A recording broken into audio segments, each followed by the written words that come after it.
Am I right in saying that, look, we're hostage to foreign policy of other countries? I don't think that we are hostage to the foreign policy of another country.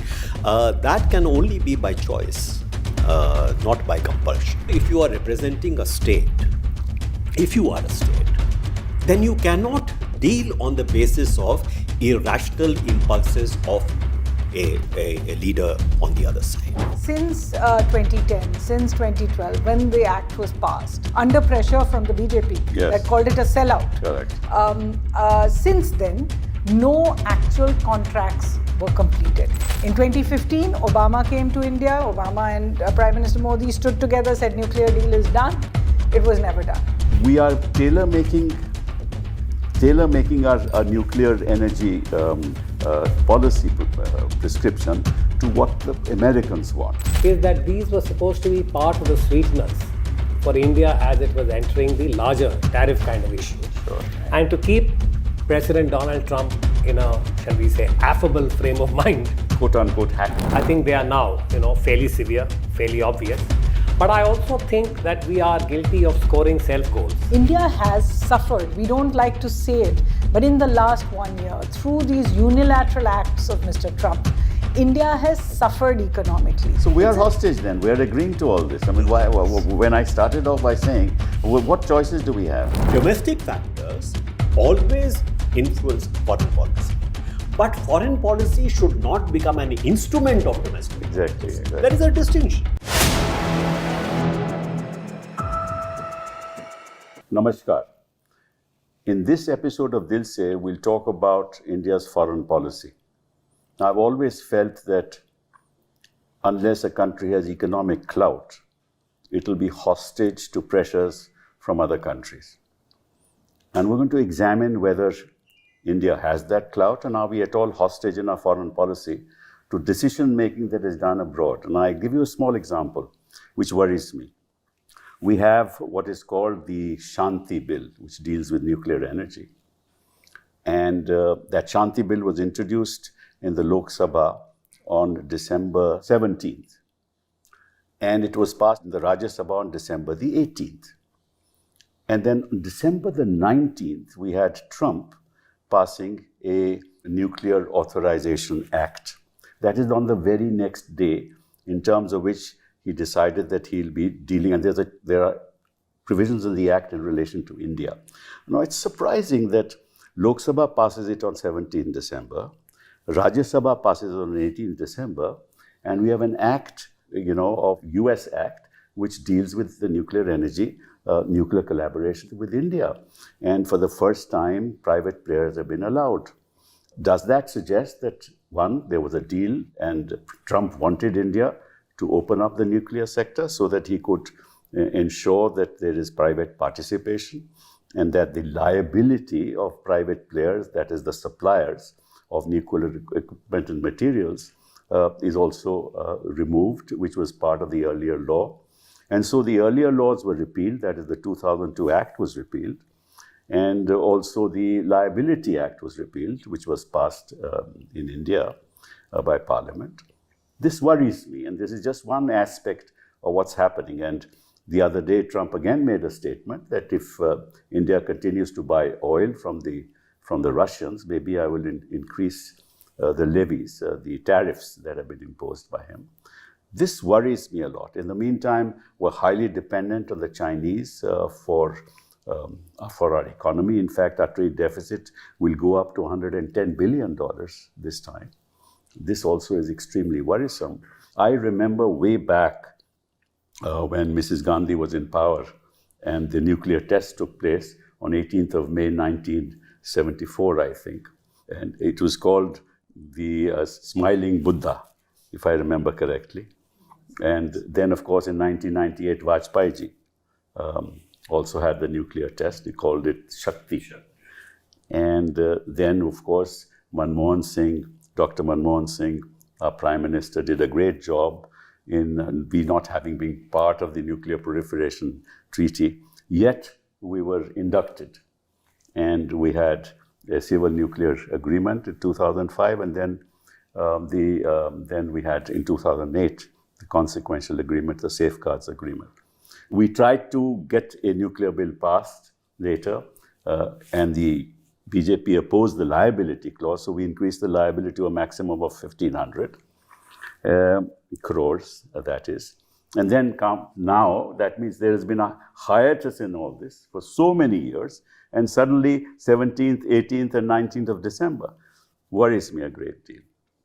Also, I think global politics has changed over the years radically, I think ever since Trump came to power. And the old order after the Second World War seems to have been dismantled. I don't know what the new order is going to bring for us. And apart from that, the recent, what Trump has done with Venezuela is also a matter of great worry for the global community. So we're going to discuss all these things with three extraordinary people with me who are experts on the subject. I'm just a novice. But be that as it may, Shyam, thank you very much. You've been our Foreign Secretary, the Chairman of the NSAB, joined the Foreign Service in 1970, Ambassador to Myanmar, Indonesia, so you know a lot about the neighborhood. And you were 1991-92 JS in the PMO, 2004 to 2006 you were Foreign Secretary. And you were actually a special envoy for Indo-US nuclear issues. So you will know a lot about this subject. Also the chief negotiator in climate change, Sherpa for the G8 and the G5, Glen Eagles, Padma Bhushan, whatnot. And so thank you very much for being here. Suhasini, thank you for being here. You've been in this business for what? How many years? Decades. and you know, you've worked outside of the country. You've been with CNN International. You've been with CNN India for 1995 to 2005, reporting on India, Pak, Nepal. And you're also been awarded for what you did in the tsunami in 2005, the Columbia DuPont Award, 2005 to 2014. You were in CNN IBN, and you were doing this program called Prime. You were the prime anchor in Worldview, which we used to watch eagerly. 3 decades of reporting, being part of the conflict zone. You also injured yourself, unfortunately, in a 2002 bomb blast. You were the diplomatic editor, 2014 of The Hindu. And so you are aware of all these issues that we're going to discuss. Udayji, thank you very much for being here. Expert in strategic affairs. Thank you, sir. Right. Joined Sainik School, then went to NDA in 1966. And you've been in service for 37 years. And you've held various operational and strategic roles.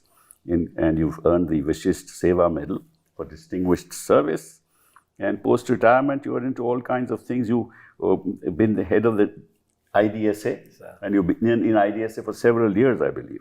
And 2005, you were appointed as Member Secretary to the Government of India's Task Force on Global Strategic Development. So we're going to understand strategy.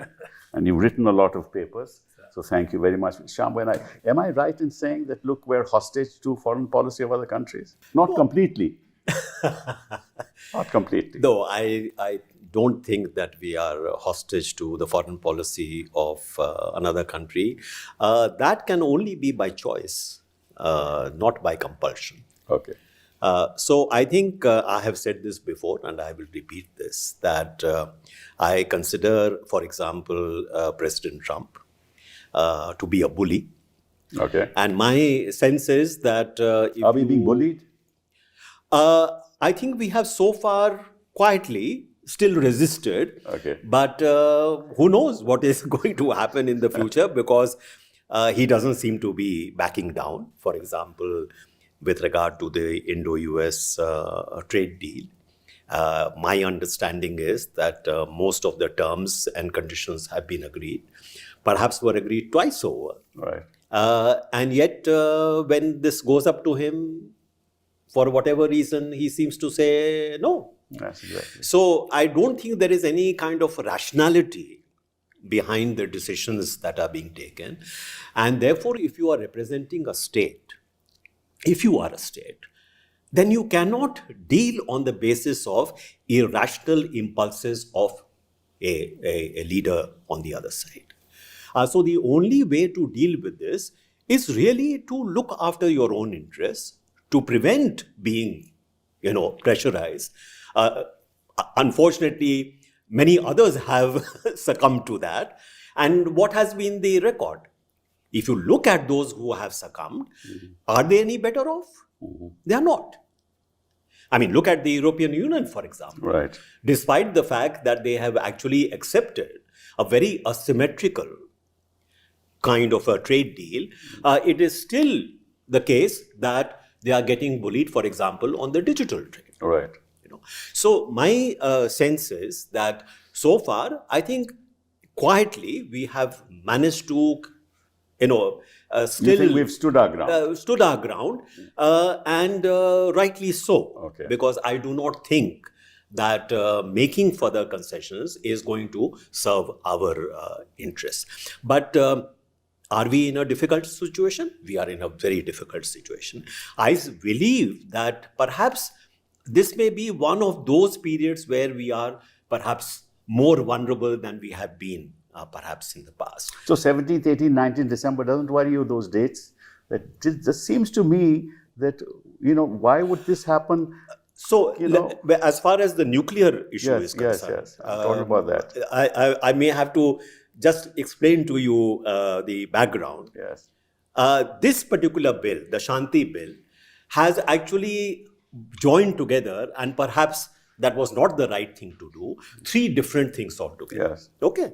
One is the liability issue. The second is with respect to the regulatory board. Right. And the third is bringing the private sector in. Yes. These are the three elements. These three should actually be very separate elements. Now, if you are looking purely at the liability issue, the reason, if you remember, we had this great controversy in 2008, 2009, was because it was linked to the Indo-US nuclear deal. Yes. When it had nothing to do with the Indo-US nuclear deal. Right. This whole liability convention, international liability convention, actually was under negotiation for several years in the aftermath of the Chernobyl disaster. That's right. So, it has a much longer history. It had actually nothing to do with the Indo-US nuclear deal. Yes. Now, the international convention asked you to do only two things. One was you need to identify a single source through which, should an accident occur, you would be able to immediately distribute assistance to those affected without waiting who was responsible, who was not responsible. For that, you need a fund, Because what you remember what happened with Chernobyl. That's right. Okay. We don't know who was actually responsible. Now, second thing was, not only should you determine who's the agent, secondly, you should determine to what extent his financial liability will be. Correct. Only these two things. Right. So it was not that the operator would be legally liable, but he would be financially liable up to a certain point. And if it was, say, $300 million, this was left to you. Yes. If it was $300 million, you take an insurance policy for $300 million. What is the premium you add to your tariff? Right. Simple. While if you have that model legislation, it entitled you to get money from the international fund which was set up under the International Liability Convention, if such an accident. That was the simple, straightforward, the role of this legislation. Correct. Now they got mixed up in various other things with regard to supplier. No, because that 17B of the old act has now been repealed. Yes. But you see, the thing is, the government is arguing today, as far as I know, is that as far as the supplier's liability is concerned, that's a commercial. Which contractually can be done. But which supplier, given the kind of clout they have, which supplier? Well, maybe that's a different issue. No, but that is the issue. The fact is that even in the past, the liability of the supplier was part and parcel of contractual obligations. In the case of, for example, Russia, you did not even have that. Yes. If you look at the Rosatom NPCIL agreements, there is actually no liability. Right. So I think we got mixed up in different kinds of things here. What is very important is, number one, you should make certain that you have a legislation which entitles you to access that international fund. That is one issue. Second is with regard to bringing the private sector in. Very important, but that needs very, very careful kind of drafting as to how you bring them in. It's not only Indian private sector, it's also foreign. Right, absolutely. Now, that I'm not sure that due diligence has been done. Which country in the world, apart from the US, allows the foreign private sector to come in? I mean, I don't know of any, I may be wrong. I'm not very certain whether there has been. The one case that I know of is the French building a nuclear power station in Finland, which of course went on for a very, very long time. But I'm not sure whether there has been. The Chinese, for example, were building one in the UK at Hinchley, which then it was controlled by the state. I mean, there's no private investment there. Even with France. The French law is completely controlled by the state. The French law is, but the entity is a commercial entity. Maybe so, maybe so. But it functions under the So even with the previous liability bill, the only entity in India was the public sector entity. That's true. The NPCI. Correct, I agree. I mean, you allowed private sector to come in as joint venture partner. That is allowed under this. Now it is allowed. Correct. No, for that particular reason, it is extremely important that should be very, very carefully drafted. That is second part. Third part, which is very important, perhaps even the most important thing, is the Atomic Energy Regulatory Board. That's correct. Now, in such a sensitive sector, you really need a very highly empowered and independent board from the which central also government. has, very well-known experts. That's correct. Now, that is not very clear. You have given it a statutory authority, but what will be the composition? Who will determine? Because if it is to be independent, then it's very important that there must be a distance from the government, distance from the operator. So I would have thought that these are three things which should be actually looked at separately. Thank you very much. So Hasani, what's your take on all this? Well, I think to begin with, there's no question that we needed to change the law if we wanted to go ahead with particularly the US, but also other foreign suppliers. Because since 2010, since 2012, when the act was passed, under pressure from the BJP, that called it a sellout. Correct. Since then, no actual contracts were completed. In 2015, Obama came to India. Obama and Prime Minister Modi stood together, said nuclear deal is done. It was never done. The MOUs that were signed, and over time we saw some more being contemplated, never led to a contract, and the main issue was liability. So EDF in Jaitapur, whether it was the US, Westinghouse changed hands and all of that, and its plans in Vizag and in Andhra Pradesh, or whether it was even the new Russian reactors. Nothing actually got done. No contract actually got done. So there was a problem. It had to be fixed. Secondly, India needs a huge base load in the next few decades of electricity. Nuclear is one place to get it, and with these new, what are called SMR reactors, that small modular reactors, it is necessary to have some kind of change in the law to bring all these in. My real question would be, firstly, the legislation itself. Has it actually clarified these issues? I think Dr. Tharoor in Parliament said instead of a nuclear bill, it is an unclear bill.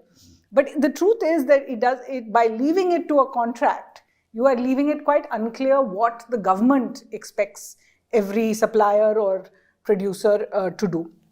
Second is, why was the bill rushed through?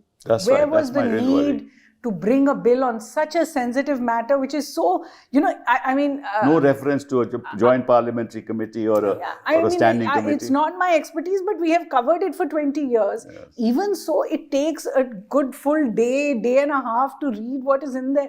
And for the government to bring it in the last few days of Parliament session and just push it through without going to committee seems to indicate they don't want to discuss some of the things in there. You don't indicate that there's some pressure from outside, because 19th.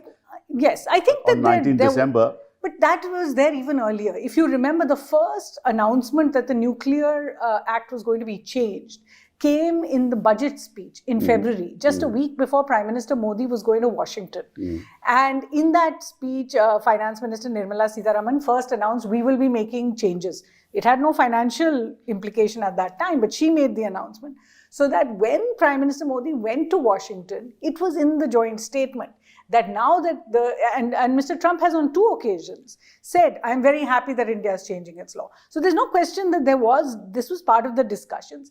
Even if it was, I think there are 4 issues where I would say there is concern. One, on the liability, the fact that the supplier liability word has been removed completely.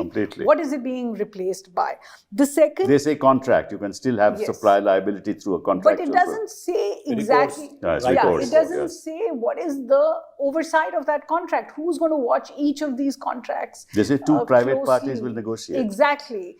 Is that going to be to the best of the public interest of India? How will it be? The third is the fact that they have arrogated for themselves the power to get land, the power to take over populations. That kind of thing is always no difficult. EIA study, nothing of the sort. Difficult for the people involved, and there will be protests over that. The fourth is that Ambassador Saran spoke about Chernobyl. We, of course, have the terrible history of Union Carbide. But this bill came about before Fukushima. And when we look at Fukushima, this is the Japanese nuclear plant that had a leak. When we look at Fukushima, by 2016, they had already estimated that the cost of the cleanup was $200 billion. By 2023, a new survey came out that said by the time the cleanup is done in 40 years, it will be $447 billion.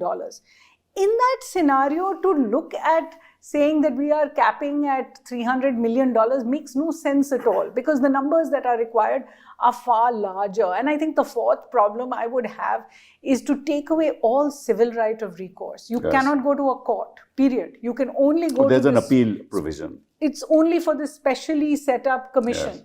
No jurisdiction for a common person who could lose everything, health, family, land, and all the rest, to actually go to court. So that's where I would say that I'm surprised that the government bringing such far-reaching changes. You've replaced 2 acts.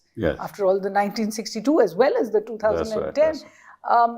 When doing that, did not want a larger debate in Parliament. Well, let me take you up on what you said, that when our Prime Minister went to the US, this was already on the cards. Let me tell you what the National Defense Administration Act, NDDA of 2026 says.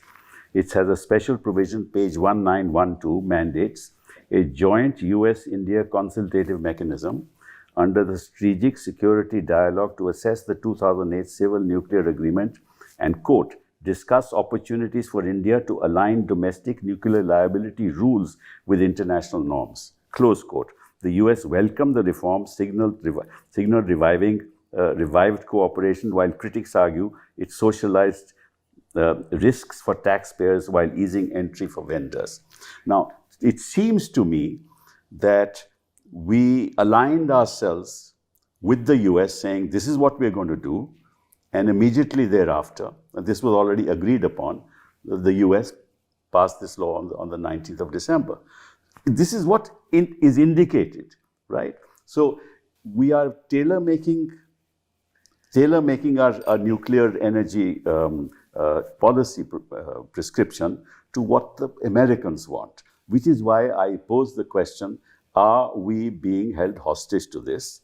Because if we didn't have this, the Americans wouldn't have had this. Well, this particular, that India should align itself with international norms, this is not a new demand. No, I know that. I know but that. now to consult. This has been, but also the international norm is the International Nuclear Liability Convention. Correct. Which is not a US law. You are right. You're right. So what the US is saying, that this is now the international law, to which you have also given your assent. Yes. You are now a part of that International Liability Convention. Absolutely. So if you are, then asking that you should align yourself with this particular convention, I cannot...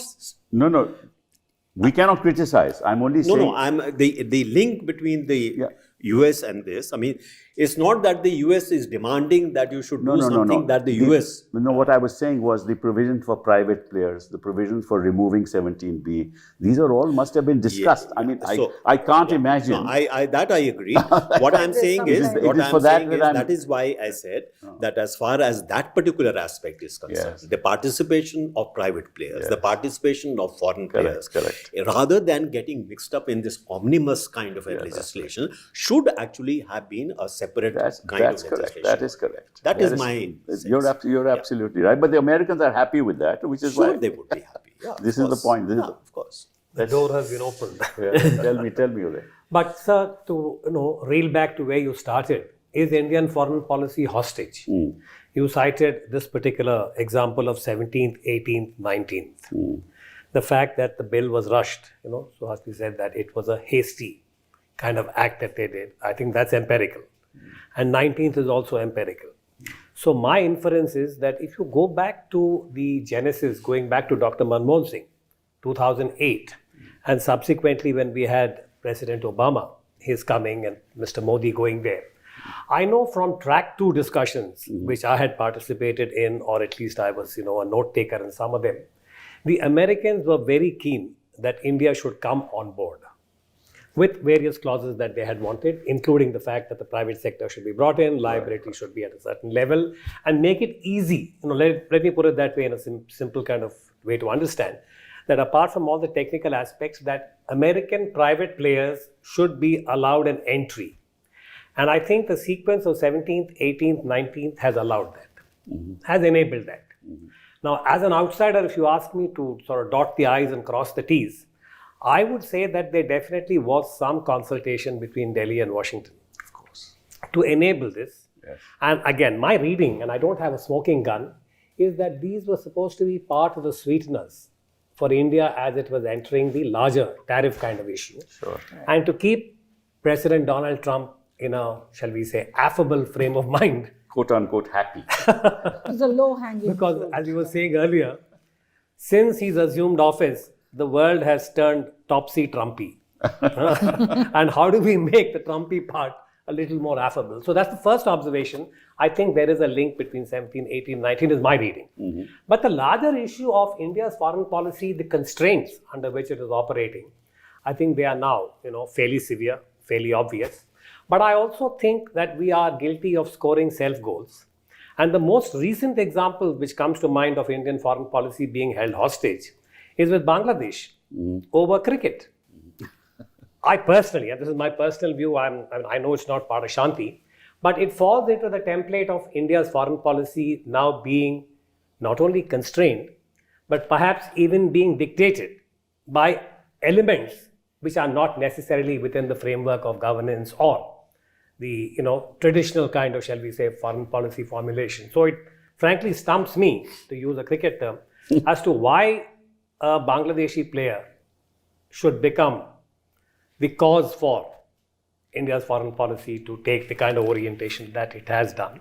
So this, to my mind, is, again, I would say disturbing, to borrow your word. But let me just on figures. At the moment, nuclear energy contributes to 3% of our electricity It's only 8,000. It's only 8.2. 8 exactly. 25 reactors across India. And by 2031-32, it will contribute about what? 6.6 to 8 gigawatts. Even that is very ambitious. I agree with you. And by 2047, 100 gigawatts. I mean, it's again selling a dream. I don't think it's going to happen. And certainly not through SMRs. Certainly not through SMRs. Really but we are now talking about the use of thorium instead of plutonium. Yeah, so I mean, I want your comment on that. This is still, under experimentation. It is not a settled and already proven kind of technology. I think the Chinese have done a considerable amount of work on this. What, like for example, I think Dr. Kakotkar has said that you can think in terms of, for example, irradiating this pressurized water reactor, is it? Yes.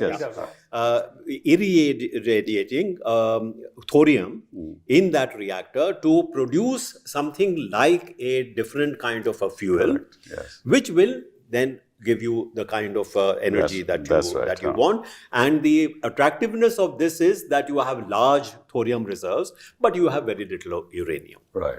That's true. But the problem is that this is still in the future. Right. And this kind of technology is actually good for the SMRs that you are thinking of, in a sense. Right. But if you have any hope of getting to the targets that you have set, whether it is for the 2030s and certainly for 2047, unless you have very large capacity reactors of something like 1700 megawatts or 1800 megawatts, there is no possibility of being able to reach those targets. The last issue I want to touch on this is that take France, for example. On the waste management side, they have very, very strict rules how to deal with waste management. And they also levy a tax on nuclear waste producers. And their funds that they have collected, which is part of the balance sheets of the companies, is $25 to $30 billion. We have no such provision in India. No, and I would again take it away from the economic aspect to the impact on the people. You spoke about the French companies that want to come to India. The truth is that next month, perhaps we will see whether this new Shanti bill is able to overcome all the objections, because President Macron is expected, External Affairs Minister Jaishankar is in Paris, and President Macron is expected in India. So we'll see whether they can go ahead on this MOU that was signed in 2008, 2009 for Jetapur. And that is a large reactor. That is, in fact, India's largest, 9,600 megawatts in all. But I still would suggest that we are not thinking about what kind of impact this is going to have on people. If you are going through SMRs, smaller modular reactors, then you are going to have a proliferation of them. Each one of these nuclear reactors, and I am not for a moment suggesting that nuclear power is bad. I'm just saying that for a country like India, with its population, each of these will require land. They will require land which has easy access to water, which in India is very, very precious. And it requires the ability to, if there is, God forbid, some kind of a leak, then the ability to insulate that from populations. We know for a fact that these are very tall orders in a country like ours. So we would have to go through these steps very carefully when we're looking to ramp up to 100 gigawatts, especially when we are looking at other kinds of renewable energy as well. And India does have other strengths. But still the question that we don't have a provision for a nuclear waste as fund. Well. The US also has a nuclear waste fund. Well, we had some kind of strategy, if you remember, originally. That was, we won't have a nuclear waste problem if our plants actually expand, because we will be reprocessing the spent fuel, creating plutonium, and that plutonium will become the fuel for the next set of reactors. So there was a certain kind of internally consistent plan. But at missing. The moment, that's missing here. That's there is no reference here as far as I could see. That's missing here. That's why I raised the issue. The question is, everything has been put on these contracts. Exactly. I mean, it's mixed up too many things together, and then therefore kind of issues that she is raising about SMRs. Because if the more they are distributed, the more careful you have to be about safety. This is Kakotkar's dream. These SMRs. I think I doubt whether he would be, because I think he has also acknowledged that the kind of targets that you have, SMRs will not get you to that target. Of course. He's been fairly clear about. Let me move on, Uday, and let's start another subject which we can talk about. The action of the US in Venezuela. This is in the context of that the world is turned topsy-turvy, as we said. Topsy-turvy. And what is the message that is being sent by these big powers now? Sir, I'm just thinking that what's the simplest way of putting the message across? I think the image that comes to mind is of President Donald Trump on a horse with, the cowboy cap. and cowboy hat. Like the kahavat, sir, jiski lathi uski bhains. I think we are going back to, this You're question going back of to the 19th century. The, fact it's that not pre-45 as some people say. Yeah, of course. It is much beyond that. Yeah, whoever is the most powerful will act in a manner that No, but they deem what does that appropriate. portend for us? I mean, Well, I'm just I asking think in it's that again context. part of the turbulence that we are looking at. That earlier we said that there was the equivalent of the RBIO, the rules-based international order. Now I think we can add a second line and say RIP, that there is no more a semblance. Earlier there was a semblance. I mean, the United States was acting with impunity many times. So were other large states, the former Soviet Union, for example. So there was a case where the big boys were transgressing. This time it is the impunity. It is in your face. You can pick up a president and his wife. It's almost like, real life and, real life in celluloid. No, also what Israel is doing.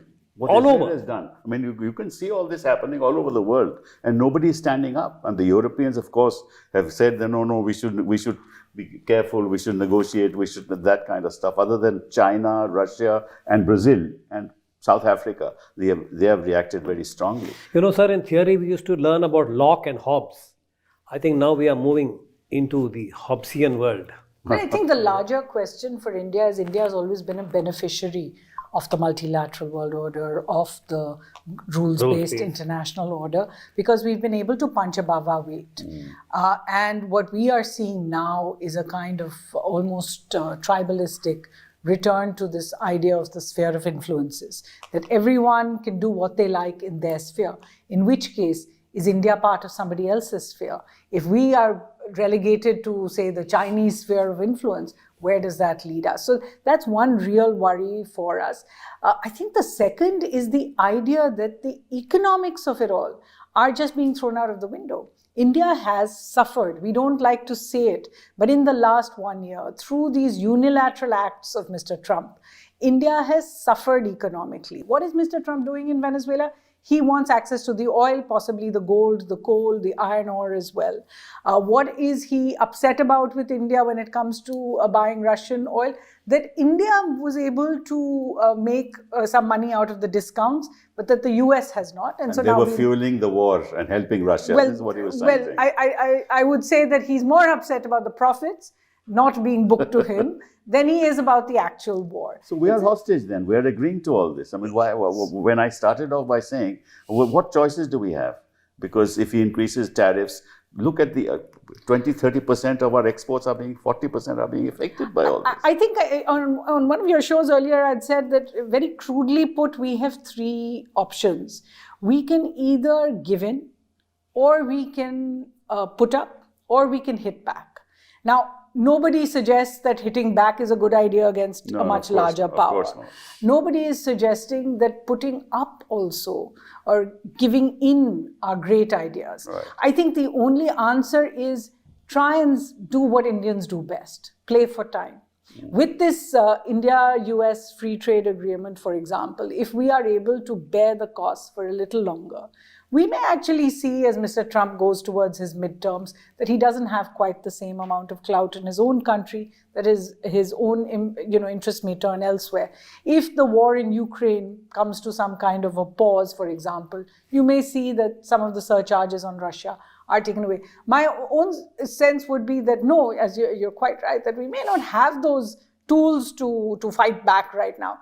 But in the process of giving in, we are giving up much larger principles than we would have before. Even if you look at our response to Venezuela, for example. Yes. 40 years ago, the US did something similar by taking the Panamanian president, Noriega, convicting him in the US as well. India was a much weaker country, right? But we stood up. Foreign Minister I.K. Gujral in Parliament stood up and said, we deplore, we condemn this act. Right. The fact that our statement today does not name the US, does not speak of the international rule of law, does not condemn, just speaks about concern. That's right. Is counterintuitive. We're supposed to be a stronger country now, and yet our statements are much weaker. You see, Venezuela oil at the moment in the 70s used to be 8% of the global output. Today it's only 1%. Do you think Trump is going to benefit by all this? Even if he thinks he's going to benefit from it, this will not happen overnight. Yes. It'll be several years of very, very heavy investment. And they have the largest reserves in the world, I believe. Yes, but not most of it is tar processed. sands. Yes. So tar sands are not so easy to actually exploit. Right. So it's a bit of an exaggeration how much there is That's actually in terms of reserves. But the fact is that if the kind of prospects that he's looking for actually begin to be realized, it will be several years. It will be several years after Mr. Trump, presumably, Right. is no longer president. So I'm not very sure what the calculation here is. Secondly, at least from the initial reports that I see, none of the important US oil companies seem to be at all interested in putting in billions of dollars Correct. into Venezuela. So this looks to be not a particularly clever decision on his part. Secondly, if the idea was that by doing this, he will make certain that the succeeding government will do as he wants them to do, that doesn't seem to be happening. No, that doesn't seem to be happening, yes. Some people may argue that, this is the initial response, it will happen, but doesn't seem to be the case. And if you look at the American record of such interventions, none of them have actually turned out well. Absolutely. I mean, look So at I have Iraq, no what they reason did in to Iraq believe- and what's happened there. I have no reason to believe that this would be different.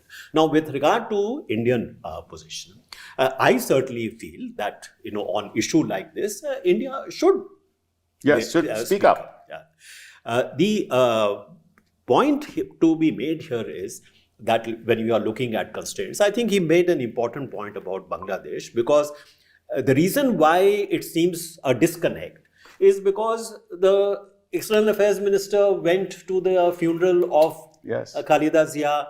He went and met, the son. He handed over a letter from Prime Minister Modi. I presume that the letter must have said something pleasant and encouraging. Now, if you are engaged in that kind of diplomacy, which I support, how does this make sense? But you maybe we're looking at it the wrong way. Maybe it's something to do with the West Bengal election. Well, if But even this is, then, even which- so, I'm just indicating. which I go back to what I had mentioned once before when we had an interview. I said domestic factors always influence foreign policy. But foreign policy should not become an instrument of domestic. Exactly. There is a distinction. You're right. If your interlocutor, I'm talking to you, but actually my audience is somewhere else. Yes. Then you have lost. That's the problem. Even the basic cost-benefit analysis of this should tell us that there is a problem. After all, India was one of the first backers of the Bangladesh cricket team. We brought them into the test. We really pushed for it. India has benefited from these neighboring teams, even the Afghan team, for example, and them playing in the IPL and all the rest. What have we essentially done by this one act of what I can only call short-term bigotry, to say Bangladeshis cannot take part without actually giving any principle? You have more anti-India feelings there. What is And the Bangladesh principle? is saying And that now- we don't want to play exactly. in India at all. Third country. So would now be- Bangladesh has written to the ICC saying we will not play in India. We would like to play in Sri Lanka or another venue. The Bangladesh government or the interim government right now has already said we will ban all the airing of IPL. So the point is, where is the cost-benefit analysis and what is the principle? Is it that any country where minorities are attacked, and it's brutal what's happened in Bangladesh to the minorities, any country where that happens, we will not allow them to play in the IPL? Is that what we're saying? By that logic, if minorities are attacked inside India, what is our response on that? I mean, the fact that we are losing the power of our example for something which honestly was not required, especially if the External Affairs we are Minister... losing the leadership of the South. We are, as I think personally, that we are pressurized by the US in terms of our economic policies. Within South Asia, we're not leaders anymore. SARC has gone. The Chinese presence of the Chinese and the extent to which the Chinese economy is now integrated within the Indian economy, we have very few choices. We can't stand up to them for the amount of land that they've occupied in Ladakh. So, if we are not economically strong, and that's what I started with, you have very little choices in our foreign policy. And But you said we are not so weak economically. I mean, as she we don't said, have the heft. Don't have the heft to dictate. Is that what I mean? Why should you always think in terms of dictating? Why can't you think in terms of cooperating? Why can't you think in terms of Where are we collaboration? cooperating? No. So We you are not take- cooperating with our neighbors if you so take far. South Asia, our whole policy with regard to South Asia has become bilateralism. That's true. We are not looking at South Asia in a regional perspective at all. That's right. She said multilateralism was one of our strong points. Right. Multilateralism has also been put aside because everything you say, I will deal with bilaterally. Right. Your strengths are precisely your ability to have that kind of a regional approach, to have that kind of... But that's what I'm trying to say. Yeah, so I think it is not that we are weak. It is that we are not leveraging what we have in the manner that we should. Can we? May I'm not too because I you are- just add on this, can I add 2 points? Yes, please. One is that when you look at India's orientation and how it is dealing with both the region and the world, cricket is a good example, which is to say that it is enormous soft power. Yes. But we have not used it as astutely. And the honest truth is that India is being seen as a bully by the rest of the cricketing world because we now are sitting in a place where we earn the money. Indian cricket earns vast amounts of revenue. That's true. So you see any commentary, for instance, in England, which is another cricketing place, and they are very unhappy with India's quote-unquote bullying tactics. On Bangladesh, sir, allow me to say, from the security perspective, why I use the term self-goal is, the last thing from the security strategic perspective you want is a Bangladesh that is a mirror image of Pakistan in terms of nurturing forces that are inimical to India in the long term. This one act, whatever little bit I've seen over the last 48 hours on Bangladesh social media, is very disturbing. And that's what I fear, that we may have done something that could give some incentive to those forces by using this as the stick to stoke those elements. I understand And that. That would Just be a as you point. mentioned that cricket is part of the soft power that Sir. we have. What about culture? I mean, the kind of cultural affinity we have with our neighborhood. Music, We're not I mean, I using that. must say this, One of the Ritwik Ghatak greatest centenary assets that should you have been have is that celebrated by cultural Yeah, affinity. yeah, so much, and we're not It happened. using that. I think the government has tried with culture, but it's always with countries that it prefers to deal with. So Buddhism, for example, or the Ramayan trail. But it hasn't looked at South Asia as a whole. For the South Asian culture that binds us all. And for that, you will need more visas, you will need more people-to-people ties. And unfortunately, those get snapped every time relations get snapped. There's also a kind of double standard almost, I mean, a kind of hierarchy of what we can do. For example, I'm just giving this as an example. The External Affairs Minister, S. Jaishankar, went to Pakistan last year. He went for the SCO. But we will not allow anybody to go for the SAARC summit, which is meant to happen in Pakistan. Dr. Jaishankar went to Bangladesh, and like Ambassador Saran, I completely agree with India making that gesture. And over there, he shook hands with the Pakistani leader who had come there. But the Indian cricket team is told that they can't shake hands, which is considered mandatory after any sporting event. That's true. Similarly, with the exclusion of this cricketer now. So there's become a kind of acceptance that the government can do something at its level, but this people-to-people ties just are not given the same. So you're a music and cinema fan. So let me say this, that on Bangladesh, we lost a golden opportunity on the Ritwik Ghatak centenary. Yes. And the music of Ritwik Ghatak. Yeah. That is something that both sides share. Of course. We lost that opportunity. Well, okay, I made these provocative statements to all of you to get a sense of what you think where India stands. And what emerges is that while we may not have economic heft, there are great possibilities if we start looking at regions and collaborate collectively with those regions, and that we should lie low in our foreign policy for times to change, and hopefully we'll get some benefit out of it. But the fact is that we don't have that much of economic heft to have that bargaining power. Not bargaining power. I would still insist that we have greater economic capabilities today and more to offer actually than you had in the past. Well, there's no doubt about it. But the realization For example, let's take South Asia. The kind of issues that we are facing, challenges that we are facing. Say climate change, what's happening with the melting of the glacier. You cannot solve those problems by yourself unless you are able to collaborate together with other countries. How do you collaborate when there's a standoff? So, there's a standoff with Pakistan, there's a standoff with China. How do you collaborate? When you keep claiming that you are the largest country in the region, then your responsibility is that these should be led by you. So, but that's the point I'm making, but we're not doing that. Yeah, that's because, as I said, we are always looking at a bilateral way of dealing with this. Now, you may have had some successes. For example, I think we did a good job in responding to the crisis. Even with Sri Lanka, we did a good job. We did a good job with the Maldives, in terms of bringing it around. Yes. Why can't that attitude be actually regionalized? And we not continue just to keep a relationship with Bhutan. Yes, Bhutan, and yes. not just here in South Asia, but the rest of the world also. We should be but at least start here.